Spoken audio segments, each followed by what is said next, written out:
এই রক্তের দাগ বিচার বিভাগের কালো কোর্টেও দাগ লেগেছে। মানুষ হওয়ার জন্য মানুষ আসে, বিরুদ্ধতার ভিড় বাড়ায়।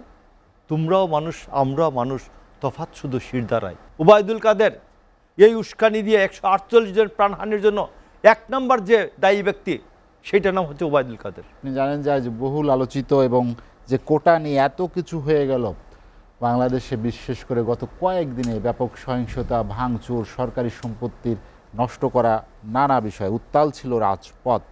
আপিল বিভাগে একটি রায় এসেছে, আপনি জানেন 93% মেধায় 5% মুক্তিযোদ্ধা বীরাঙ্গনার সন্তানদের এবং এক এক করে দেওয়া হয়েছে নৃগোষ্ঠী এবং প্রতিবন্ধীদের। আপনার কি মনে হয় যে রায়ের যে অবজারভেশন বা যেভাবে বন্টন করা হয়েছে, এখানে এই কোটার নিষ্পত্তি হলো কি? লেট এডিশনের দর্শক শ্রোতা, উপস্থাপক, অপর দুই বিজ্ঞ আলোচক, আমাদের জাতীয় জীবনে আজকে একটি বেদনা ভারাক্রান্ত দিন। আমার মনে হয় যে আমরা দীর্ঘ সময়ের মধ্যে আমাদের এই 3-4 জনের স্মরণকালের মধ্যে একই সাথে 4 দিনে 148 জনের রাজপথে প্রাণ সংশয় হয়েছে, প্রাণ সংহার হয়েছে, খুন হয়েছে 148 জন। এই ইতিহাসটা নিকট অতীতে নাই। তো এই 148 জনের প্রাণের বিনিময়ে এবং আমাদের হাজার হাজার কোটি টাকার জাতীয় জীবনে আমাদের অর্থনৈতিক ক্ষতির পর আমরা আজকে যে ঘটনাটি পেলাম, এই ঘটনাটি 2018 সালে প্রধানমন্ত্রী নিজে ঘোষণা করেছিলেন এবং তার হাতে এটা ছিল যে তিনি এর আগে যেভাবে ছিল 2018 সালে যেভাবে পরিপত্রটা ছিল, এইটাকে যে কোনো সময়ই পরিবর্তন এগুলো করার সুযোগ তার হাতে সংবিধান এখনও দিয়ে রেখেছে। এই জুলাই মাসের 4 তারিখের আগেও ছিল। তাহলে এই এত সব ঘটনা ঘটল কেন? আপনার নিশ্চয়ই মনে আছে, আমরা 10 তারিখে এই টেবিলে বলছিলাম যে আমাদের বিচার বিভাগ এটা কোনো ঔপনিবেশিক বিচার বিভাগ নয়। আমাদের এই বিচার বিভাগ মুক্তিযুদ্ধের মাধ্যমে প্রতিষ্ঠিত একটি বিচার বিভাগ। আমাদের প্রধান বিচারপতি আমাদের এই মাটি থেকে উত্থিত, এই মাটি থেকে বিকশিত, এই মাটির একজন সন্তান। ইনি জীবনে ছাত্রলীগও করেছেন এবং আন্দোলন সংগ্রাম সম্বন্ধে ওনার আইডিয়া আছে। ওনার বাবা এমপি ছিলেন। আমি বলছিলাম ওই দিন, খুব মনে আছে, ওই দিন কে ছিলেন যে আমাদের অপোনেন্ট সালাউদ্দিন, মাহমুদ সালাউদ্দিন। আমি বারবার বলছিলাম বিষয়টা কিন্তু সময় বহিয়া যায়। তখন আমরা শুনছিলাম যে বিচার বিভাগ থেকে বলা হচ্ছিল যে রাজপথের আন্দোলন দেখে কি, আপনি মনে করেন, আপনি রেফারেন্স দিয়েছিলেন, রাজপথের আন্দোলন দেখে কি বিচার বিভাগ রায় দেয় নাকি? আজকে তো দিয়েছেন।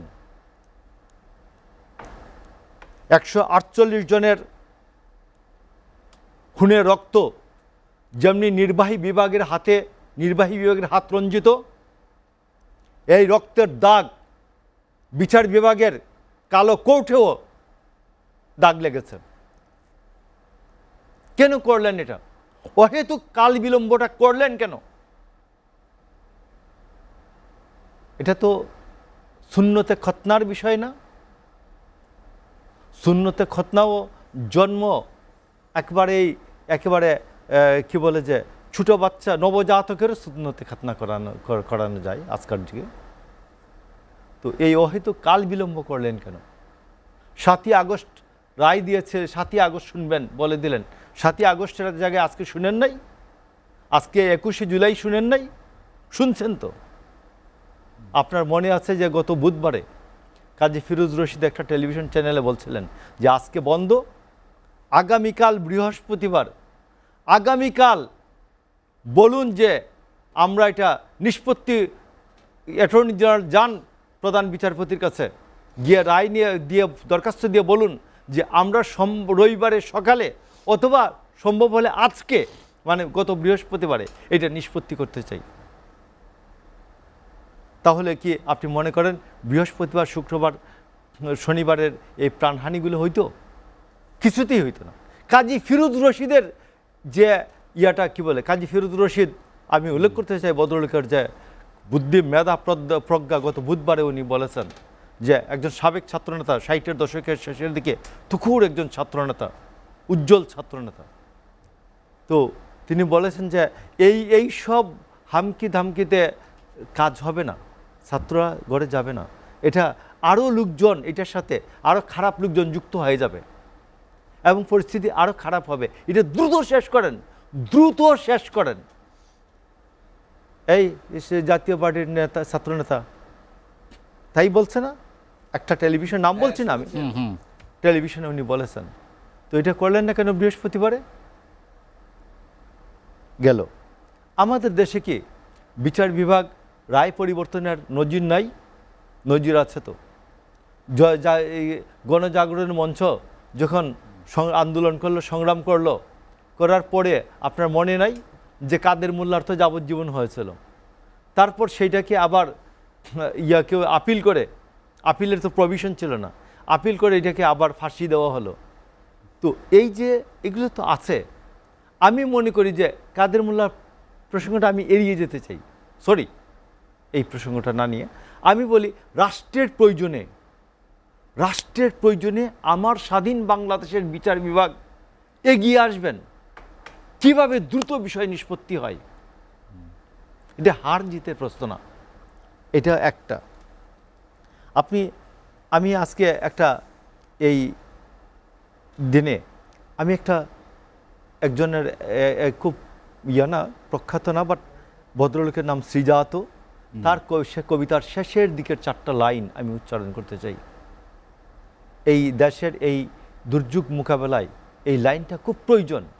সেইটার নাম হচ্ছে, মানুষ হতে মানুষ আসে, মানুষ হওয়ার জন্য মানুষ আসে, বিরুদ্ধতার ভিড় বাড়ায়, তোমরাও মানুষ আমরাও মানুষ, তফাৎ শুধু শিরদাঁড়ায়। শিরদাঁড়াটা খুব শক্ত থাকতে হয়।